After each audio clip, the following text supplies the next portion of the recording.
So mag-field ka ng President. 2025 elect senador? Ang ingon sa ako ang mama. Ang mudagan ang senador, ang ako ang manghod, si Baste Duterte. And siya ang mudagan sa 2028 president. So ikaw ma'am, President. Ang ingon sa ako ang mama, balik daw ko sa Davao mayor. Sa 2025? Una siya Kailan ka babalik sa Davao, Bibi? Kailan ka babalik sa Davao, Mayor? Inaabangan namin taga Davao.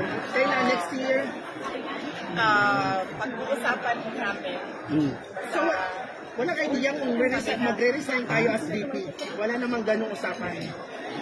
Walang ganun na usapan.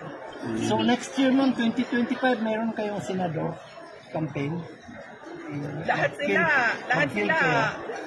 Lahat sila raring na tumakbo eh. Si PRD, senator, yung kuya ko, si Paulo Duterte, yung congressman ngayon, senator, si Sebastian Duterte. So tatlo ang Duterte next year for senator. Yes, tatlo ang Duterte next year. Confirm na ba yan galing sa'yo, VP? Okay na yan, okay na yan, ma'am. Walang president sa Duterte ma'am. Wala mag-president sa Siya may Duterte. presidency. Ang ingon sa ko ang mama, ang manghod ko no, Ikaw agad. dagan ko president.